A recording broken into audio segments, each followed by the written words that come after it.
con don Rafael Ortiz, presidente de la Asamblea Legislativa. Don Rafael, bueno, se va acabando ya este año de presidencia legislativa. ¿Cómo calificaría su año de presidente de la Asamblea Legislativa? Bueno, muchas gracias más bien por la oportunidad que nos da Randall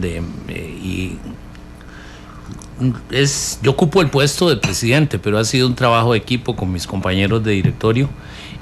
Somos 6, pero evidentemente trabajamos muy de cerca los que somos los propietarios, digamos, la primera secretaría, la segunda secretaría, con don Juan Marín Quirós y con doña Carla Prendas Matarrita. Yo la califico, yo le puedo decir que nosotros nos sentimos muy satisfechos del trabajo que se ha realizado. Se fijaron metas concretas, aspectos en donde nosotros íbamos a enfocarnos de una manera. Déjeme decirle por lo menos que el sonido está interesante, el del teléfono. Este sonido lo tengo especialmente, es un sonido solo cuando me llama mi señora, así que yo sé que suenan las campanas, así, pero ahora después conversamos. No se preocupe.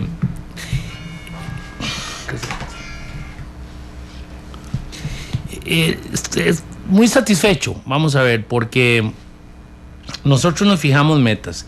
Primero que todo, habíamos dicho en la parte administrativa que íbamos a manejar los recursos de la Asamblea Legislativa como decía don José Joaquín Trejos, ahora que esta semana celebramos sus 100 años, con mucha parsimonia, juiciosamente, que íbamos a reducir los gastos que la Asamblea Legislativa tiene en varios renglones, y así se hizo, en horas extra, en recepciones, en viajes. Se cambió la política de viajes. Antes no existía, digamos, un criterio objetivo para aprobar o no aprobar los viajes de los diputados y las diputadas. Podía ser una invitación a cualquier tipo de evento, y nosotros los circunscribimos para que fuese autorizados los viajes específicamente cuando los diputados y las diputadas estaban participando o participarían en organismos parlamentarios en los cuales la Asamblea Legislativa está adscrita, como puede ser el Parlatino, como es el FOPREL y otros organismos en donde la Asamblea Legislativa forma parte del mismo, porque ahí sí existen comisiones donde los diputados van y pueden tener insumos para presentar, para mejorar proyectos de ley. En ese sentido, como le digo, la parte administrativa, la parte de gastos, hemos tenido ahorros considerables en viajes, en horas extras, en recepciones. Se establecieron límites, digamos, en recepciones, en actividades que se hagan en la noche en el Parlamento. Y todo eso ha sido, y lo verán en los reportes, este año, comparado con años anteriores, va a ser un año en donde en todos esos aspectos se ha gastado muchísimo menos. El presupuesto que nos tocó hacer en el año 2015 para el 2016, le hicimos una reducción más o menos de un 5%, son los presupuestos más bajos de los últimos años y con un porcentaje de reducción más alto. Así que en ese sentido cumplimos. Creo que también teníamos un compromiso con la transparencia, la rendición de cuentas. Hace pocas semanas realizamos un foro para dar a conocer nuestro programa, nuestro proyecto de Parlamento Abierto. Ahora, en el próximo mes de junio, Randall, la Asamblea Legislativa va a, digamos, relanzar su portal, su página web, donde los costarricenses, los ciudadanos, todos podrán accesar a información muy detallada de la Asamblea Legislativa, desde los recursos humanos, digamos, quiénes son los asesores de los diputados, cómo se llaman, cuáles son sus ingresos, en materia de viajes, cuáles son los viajes que los diputados han hecho, no solo al exterior, sino incluso con el uso de los vehículos de la Asamblea Legislativa, en el manejo del presupuesto por renglón, cómo se están gastando los fondos de la Asamblea Legislativa, las licitaciones que se están realizando, a quién se le compró, a cuál empresa, por cuánto fueron los los detalles de esas licitaciones. Y eso es una primera etapa. Creo que vinieron incluso diputados de otros congresos y de verdad que nosotros, los miembros del directorio, muy satisfechos porque nos dicen, ustedes han avanzado en estos 7, 8 meses lo que a veces ha tardado en otros lugares más de varios años. Se hizo con la participación activa de la sociedad civil, con la Alianza por una Asamblea Abierta, donde no era que nosotros decíamos esta es la información que vamos a soltar, sino que ellos mismos nos planteaban cuáles son esos informes, que específicamente es información a los que querían tener acceso. Y eso ha sido para nosotros muy importante porque, le digo, era un compromiso que teníamos. Entonces, también, ahora que lo veo aquí con su portátil, que esté en formatos absolutamente amigables, ¿verdad? Que no estén en PDFs, que usted lo pueda graficar. Así que yo le digo, a lo interno, siento que nosotros hemos trabajado, se volvió a establecer los GPS en los vehículos para que la Asamblea Legislativa tenga un control de dónde se están usando los vehículos. Eso reduce muchísimo el costo. Entonces, hablamos ahora en una época de crisis fiscal, de que todos tenemos que socarnos la faja, creo que hemos dado el ejemplo. Muy bien, en términos de la materia legislativa, tal vez algunas personas pensarán, bueno, todo eso está muy bien y ahorraron y todo, pero ¿qué han hecho?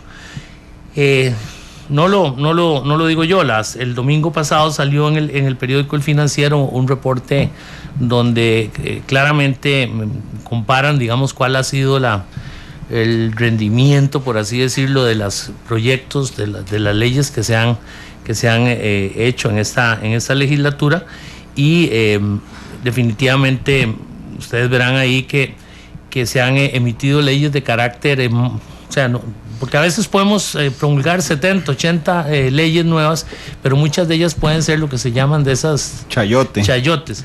Sí. En este caso se han dado bastantes leyes que han sido muy importantes para el país. Destaco, entre otras, la reforma procesal laboral, que es una reforma al Código de Trabajo, que desde el año 1943, muchos de estos aspectos no se habían cambiado, y sin entrar mucho en ese detalle, pero fundamentalmente los procedimientos de un juicio laboral van a pasar de durar 6, 7 años cuando una persona tiene un conflicto obrero-patronal a prácticamente un año y medio.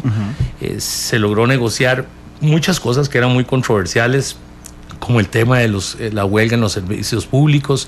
Se promulgó el nuevo Código Procesal Civil, la ley para el financiamiento de infraestructura de las municipalidades, y bueno, reformas importantísimas como las pensiones complementarias, y creo que en ese sentido se trabajó muy bien.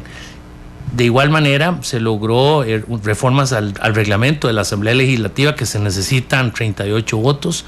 Se cambió, vamos a tener a partir de, yo diría, de unos 4 o 5 meses, una Asamblea Legislativa donde el voto sea público, en el sentido de que usted podrá entrar y ver cómo fue que votó el diputado Rafael Ortiz.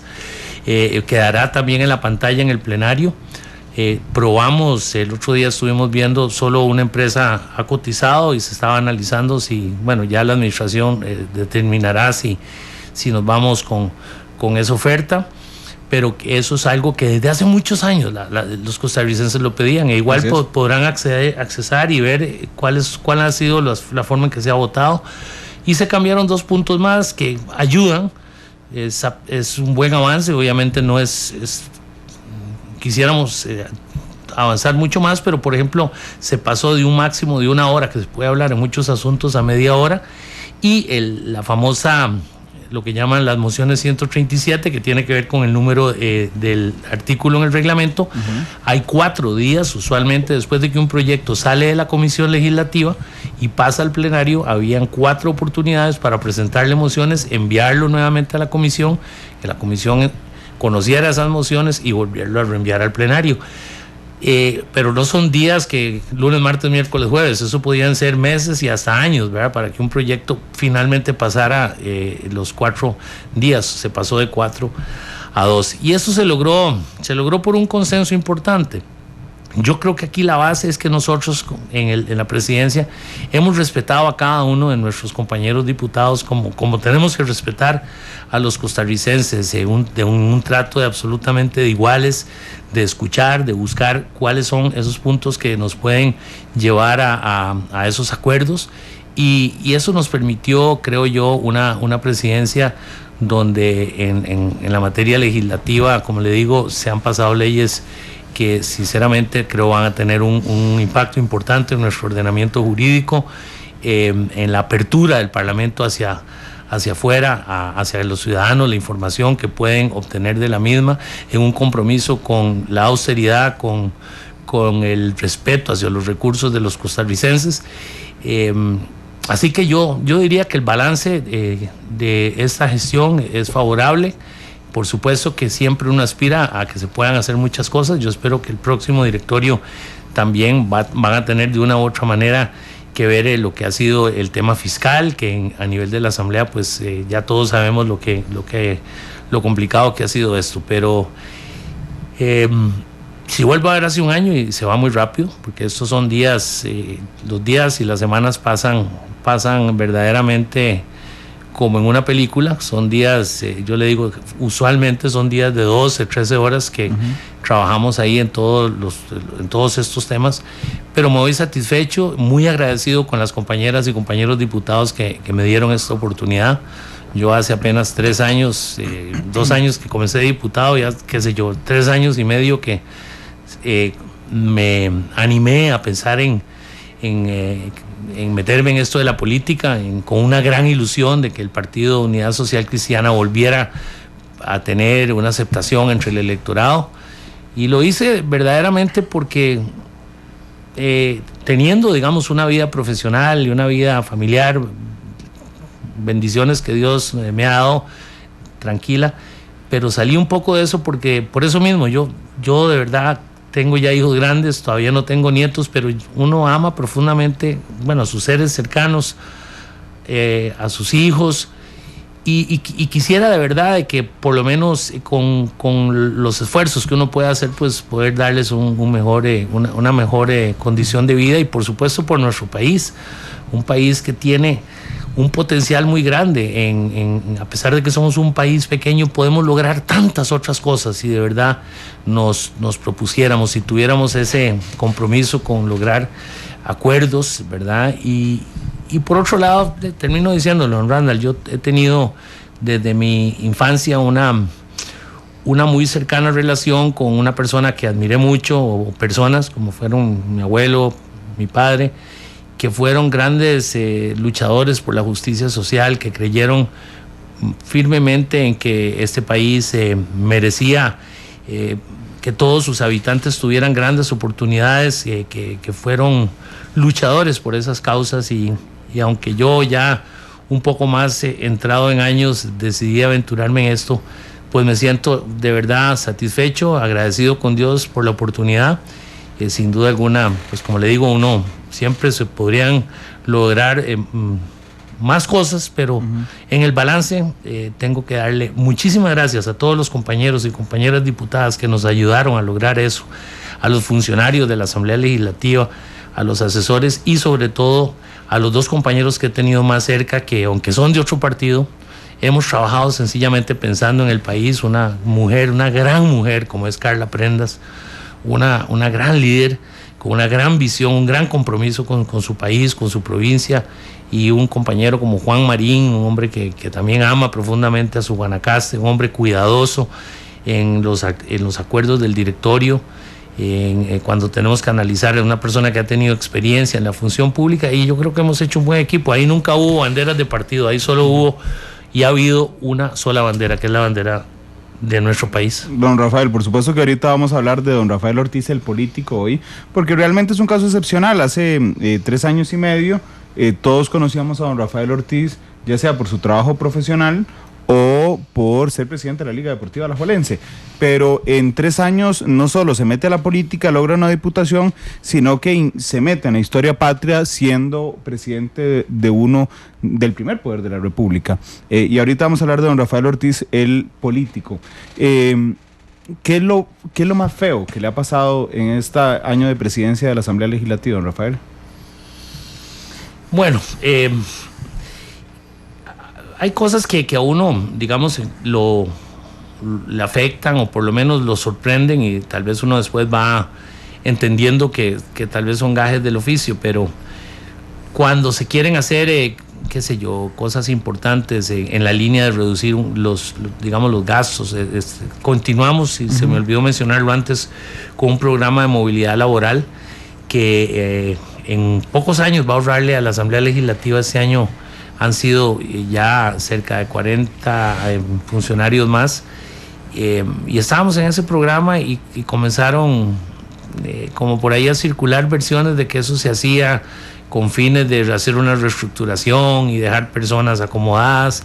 Ese tipo de cosas, cuando uno lo hace pues con ninguna intención de ese tipo, pues eso fue una situación muy desagradable. Pero le voy a decir algo, tal vez a nivel del plenario, lo más feo, por así llamarlo, como usted lo denomina, es lo que pasó el jueves pasado, porque me ha tocado tener que llevar un balance a veces cuando ha habido enfrentamientos entre compañeros y cosas que es propio que se dan. A veces la gente defiende sus puntos de vista con pasión y con fuerza, pero eso yo creo que, como lo dije ese día cuando terminó la sesión, eso es algo que yo creo que vamos a recordar. Eso no debe ser, o sea, el recurrir a eso en vez de recurrir al diálogo, de recurrir a los acuerdos, es algo que no lo puedo compartir, ¿verdad? Pero en general, vieras que en la vida siempre he tratado, cuando pasan cosas así, entre comillas, feas, tratar de dejarlas atrás. Nunca me ha gustado vivir en mi corazón con ningún tipo de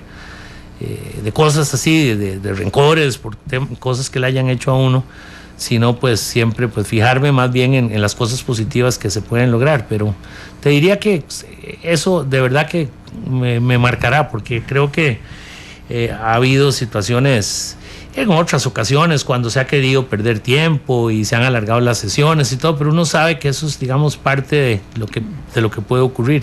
Parte de la estrategia. Pero ¿alguien se ha resentido con usted por tener que tomar una decisión en un debate? Porque hay debates en la Asamblea Legislativa, y yo lo he escuchado a veces, don Rafael, cuando dos diputados están intercambiando, usted tiene que aplicar el reglamento, se mete, lo aplica, y a veces deja sin poder hablar a un diputado que venía completamente apasionado en el discurso. ¿Alguien se le ha resentido? A veces ha pasado que algunos se enojan, ¿verdad? Por alguna situación específica que se ha dado, o se han enojado conmigo porque he tenido que tomar una decisión, y ha habido hasta a veces situaciones que se han dado que se alteran, y hasta personalmente. Pero yo siempre me he propuesto y le he pedido, digamos, a Dios de que yo no, entender claramente que uno no puede caer en eso, y luego lo han entendido, porque siempre soy diputado de una fracción, pero siempre marqué mucho la cancha en el sentido que iba a haber un balance. Todos los 56 diputados y diputadas restantes iban a tener un trato exactamente igual. No iba a haber ninguna diferencia, ninguna preferencia, y en algunas veces sí, tal vez se han enojado, pero después conversando o han visto que uno no lo ha hecho. Uno puede equivocarse, yo creo que eso cualquiera lo puede entender, y uno puede entender que alguien puede cometer un error, y estamos expuestos a eso. Creo que a lo que tal vez no te van a perdonar es si sienten que uno está utilizando una posición de esas pues en beneficio de una fracción, o generando una injusticia sencillamente por alcanzar un fin.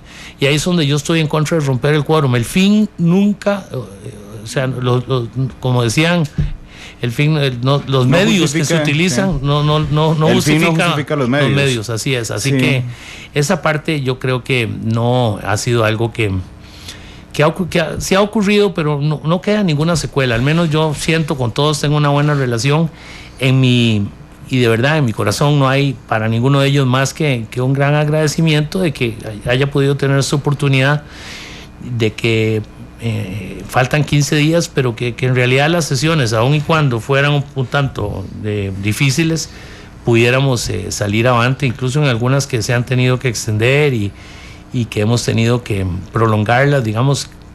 Y a veces cuando se hace más tarde la gente se va cansando y se puede ir perdiendo un poco la dulzura del carácter, pero bueno, yo creo que también uno le ayuda ya también que uno tiene una madurez, una tal vez y me he acostumbrado, y le digo una cosa, yo soy una persona que escucho mucho a las personas, prefiero primero entender muy bien cuál es la posición, y a veces la vida me ha enseñado que lo que puede parecer una gran diferencia, quizás es algo que sencillamente con una comunicación más asertiva se puede resolver sin necesidad de que una situación escale y se vuelva conflictiva, y creo que han tenido tal vez la confianza en hablar y en tener uno las puertas abiertas para poder, digamos, ir llevando estas cosas por buen camino. Don Rafael, con la experiencia y la autoridad que le da haber pasado ya un año como presidente de la Asamblea Legislativa, me gustaría hacerle un par de preguntas sobre el sistema político costarricense con respuesta breve, para aprovecharlo un buen tiempo. Claro. ¿Qué le parece la reelección continua de diputados? Me parece que es buena. Obviamente no en beneficio propio, pero tiene que pasar previo a que se dé la reelección, tiene que ser con un límite, no debería ser más de 2 o 3 periodos lo máximo, pero se tiene que cambiar la forma de elegirlo. La forma en que se eligen ahora sería la reelección continua, tiene sentido en el tanto el diputado o la diputada tengan que rendir cuentas en un territorio, en un distrito electoral, donde la persona, digamos, si sos el diputado del Cantón Central de Alajuela y pretende usted reelegirse, las personas del Cantón Central de Alajuela vayan a votar entre Randall y Rafael Ortiz, y si Rafael... Con una lista abierta, digamos, pero con una unidad territorial. Como es, digamos, vamos a poner un ejemplo, el distrito electoral es como puede ser una alcaldía hoy en día, por una determinada región y cantidad de población, se eligen, como es en Chile, X número de diputados. Pero entonces, aunque usted obviamente es un diputado, una diputada nacional, pero su circunscripción electoral, su territorio está claramente delimitado. Hoy en día, digamos, si usted es candidato en una provincia, en Alajuela, y va en el primer lugar, puede ir excelentes personas en el tercero, en el cuarto, en el quinto, y quizás no querían ni necesariamente votar por uno, pero votan porque ahí están otras personas de su localidad, y yo creo que eso haría más representativo. Yo sí, estamos trabajando de hecho en un proyecto sobre eso. Hay una ponencia muy interesante que lo ha llevado el grupo que está, y creo que ha venido aquí la señora Abril Gordienco, que en estos días tendremos una reunión. En lo personal, quizás ahora por las tareas de la presidencia un poco se nos ha atrasado, pero yo creo que es fundamental hacer ese cambio. La reelección es buena. El otro día hablaba con unos diputados que llegaron franceses a visitarnos y les llamaba poderosamente la atención, porque ellos decían, mire, cuando uno ya está tomando, ha ido aprendiendo o se ha especializado en un punto, hoy en día la legislación es muy amplia, y es importante tener eso. Entonces, yo creo que es positivo, pero no en la forma como elegimos los diputados. Pero está trabajando en un proyecto desde su despacho como diputado. Sí, exactamente. Para que se haga así. Para cambiar la forma de elección y que pueda haber una reelección. Yo sí creo, probablemente mucha gente pensará que si se van a perpetuar los diputados, pero ahí tendrá las personas en cada lugar de donde es el diputado, del distrito electoral de donde él es, tomar la decisión si le dan la posibilidad de continuar o no. No en una forma, en una lista, digamos, cerrada como es ahora. Don Rafael, el sistema político costarricense, ¿le parece a usted que deberíamos de migrar hacia uno parlamentario, semiparlamentario, o dejar el presidencialista como está ahora? Bueno, yo pienso que probablemente debemos hacer un cambio, tal vez un semiparlamentarismo. Hay elementos del parlamentarismo que son beneficiosos para el funcionamiento de la democracia, que son aspectos que uno puede incorporar al mismo. No creo tampoco un sistema parlamentario absolutamente, digamos, a la usanza de lo que puede ser los sistemas parlamentarios europeos. Creo que nuestro país tiene una tradición presidencialista, pero hay aspectos como digamos, como remover diputados, como que los votos de censura sean de verdad. De verdad, exactamente, como se tenga que aprobar lo que puede ser un ministro de la presidencia. Pero hay algo que es necesario cambiar, y eso es un aspecto que es lo que hablábamos antes. Tal vez no voy a volver a reabrir ese tema, pero el reglamento de la Asamblea Legislativa se dice que cuando hay grandes acuerdos no se necesita un reglamento, y yo estoy de acuerdo, pero en estos momentos que no siempre se logra eso y hay temas que son controversiales, debería haber en alguna medida límites para la discusión de ciertos proyectos que se determinen por partido, por gobierno, que lleguen a una decisión final, porque hay grandes temas que aquí nunca se pueden resolver, porque los costarricenses saben que es fácil lograr sencillamente generar situaciones de emociones y mil otros recursos para que las cosas no lleguen a su votación final. ¿Qué piensa de la consulta legislativa de la Sala Constitucional? Yo creo que la Sala Constitucional, bien lo dijo por ahí, creo que fue don Francisco Antonio Pacheco hace unos años, es en buena medida al judicializar, digamos, muchas decisiones políticas, decisiones que están en manos del Congreso del país, de 57 diputados. Hay decisiones que 4 personas perfectamente pueden cambiarlas. Comenzamos a principio de esta legislatura haciendo un análisis de reformas a la Sala Constitucional cuando estábamos en la Comisión de Asuntos Jurídicos. No sé qué tanto habrá avanzado este año, pero creo que la Sala Constitucional sin duda alguna ha sido un gran avance en nuestra democracia, en la protección de los derechos del individuo del individuo frente al Estado. Pero me parece que también hay aspectos de que hemos llevado a judicializar, digamos, decisiones políticas que no necesariamente han sido convenientes en el buen desenvolvimiento del país. Qué sé yo, el otro día estábamos en un foro analizando, por ejemplo, existen aquí reglas fiscales, ahora que se habla de eso en artículos, creo que en el 176, y bueno, la sala decidió que, por ejemplo, el endeudamiento forma parte, se puede considerar que la deuda forma parte se considera un ingreso. O sea, es una decisión que va a contrapelo de lo que se hizo en esa reforma constitucional. Temas de ese tipo que la sala ha tomado en sus manos, porque así se lo ha permitido la legislación, yo creo que son necesarias revisar, porque creo que prácticamente le estamos dando una potestad a un poder para intervenir y sobreponerse sobre el poder legislativo. Claro. Don Rafael, ¿quiere seguir siendo presidente de la Asamblea Legislativa o no va a postular su nombre para la reelección el 1 de mayo? No lo voy a postular, no he hecho ningún movimiento en ese sentido, ni he pedido ni he generado, digamos, ninguna apoyo a una posible candidatura. Yo estoy, como le digo, satisfecho de la gestión que hemos hecho, de lo que hemos logrado, y siempre lo he considerado que era una tarea de un año. Hay una serie de otras fracciones en el Congreso que también aspiran a eso, y en realidad ni siquiera he participado hasta este momento. Incluso la otra semana creo que los compañeros de la fracción vamos a tener una reunión para estudiar este punto, pero personalmente no estoy muy... ¿No tiene candidato todavía? No tengo, vamos a ver qué son lo que definen en la fracción. Eso es una decisión muy de nuestra fracción. Claro. Y ahí veremos pero ni siquiera de verdad paso uno tan metido en todas las responsabilidades propias de eso, que no, incluso hasta de manera consciente no he querido ni siquiera entrar en ese tipo de discusiones, porque ya yo voy de salida y ya vendrá alguien. Estoy seguro que cualquiera de las personas que ahí se elijan tendrán la oportunidad de seguir y todavía contribuir y hacer que la asamblea funcione bien. Su nombre ha sonado para arriba y para abajo como posible precandidato a la presidencia de la República, don Rafael. Yo creo que se lo consulté en una ocasión nada más al aire. Usted en ese momento no lo descartó, pero tampoco me dijo que lo estaba pensando como algo de inmediato. Lo cierto es que las encuestas sobre opinión lo sitúan como una de las personas de mayor crecimiento en cuanto a opiniones favorables. Se lo decía al inicio del programa, hace 3 años y medio usted era o el exgerente de una empresa de bebidas, el exgerente de una empresa de bebidas, o el expresidente de la Liga Deportiva Alajuelense.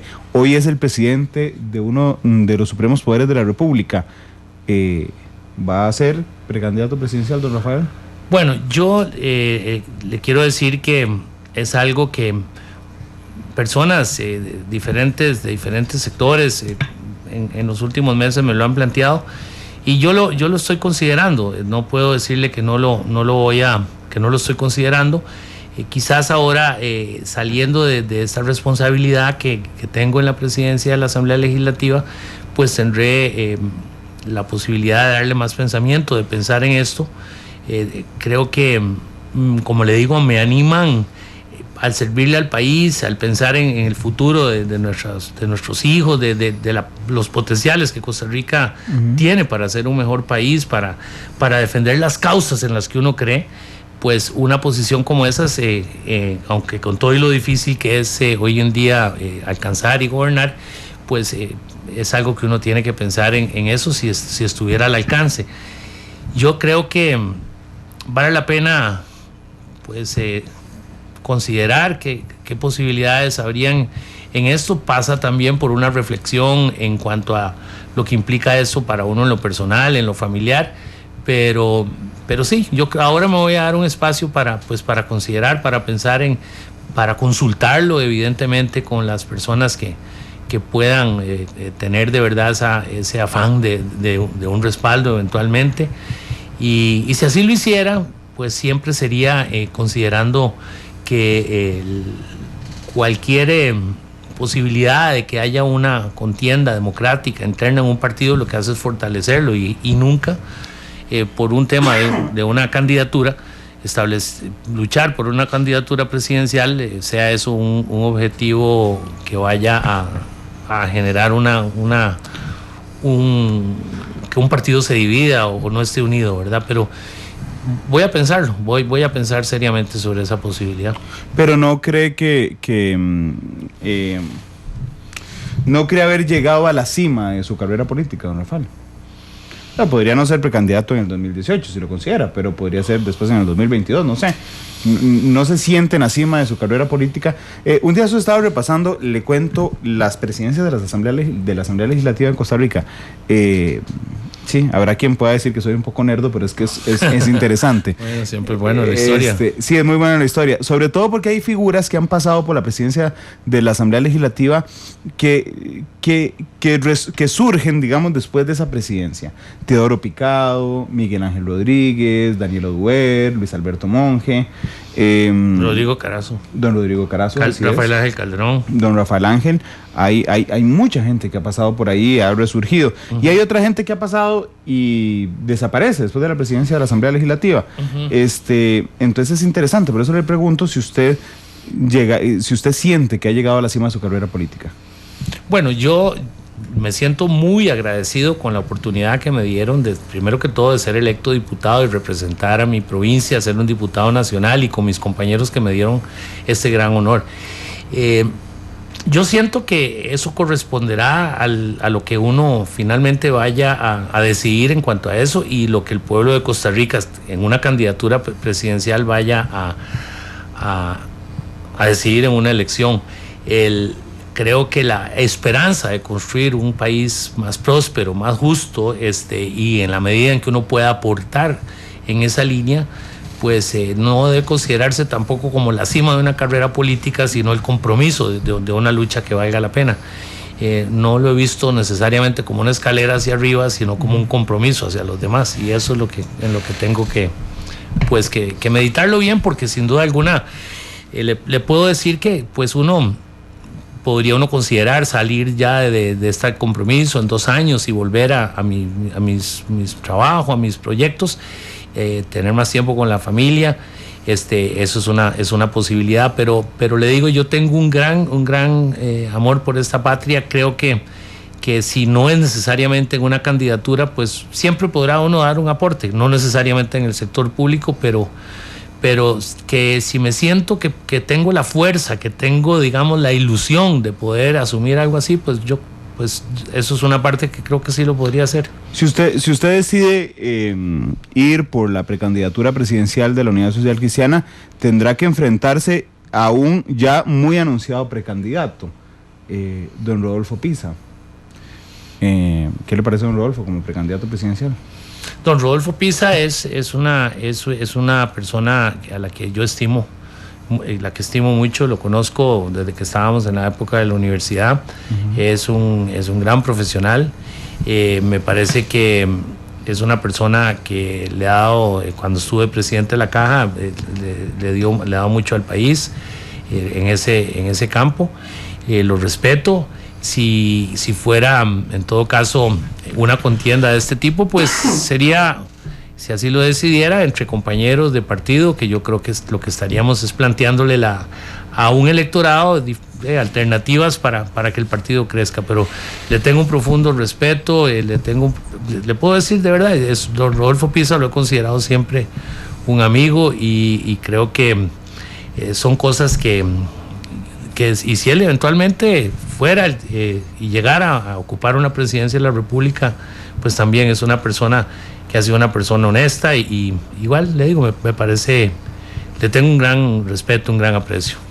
¿Qué le dice el comité ejecutivo del partido sobre esa posibilidad? ¿Alguien se ha acercado a hablar con usted? No, esto es un tema, yo he estado trabajando en lo que he estado, la verdad es que, como le digo, ya que usted me hizo la pregunta, pues sí, lo he estado pensando, porque es una situación que de varias partes del país, ahora que fueron las municipales, muchas personas pues le dicen a uno, ¿por qué no lo considera? Piénselo, y no en desmedro de nadie, sino porque consideran que tal vez uno puede hacerlo bien, pero no, eso no es un tema que haya hablado con ningún miembro del comité ejecutivo. Uh-huh. Sí creo, eso sí, y sí le digo algo, me parece, y eso lo digo con todo el respeto, creo que si don Rodolfo eventualmente aspira a la candidatura, y no porque sea yo el que pueda estar en una contienda con él, creo que si tal vez en la unidad no existe ese límite en cuanto a cuánto antes se debe renunciar, sí, pero sí me parece que si se diera una situación así, debe ser en una contienda que se dé en términos de equidad, y no tener una posición en un comité ejecutivo que vaya a estar en una ventaja competitiva, sí, sobre los demás, porque yo creo que, y no por don Rodolfo, no lo necesita, y no es propio de un partido en el cual dimos una gran lucha hace unos años por democratizarlo.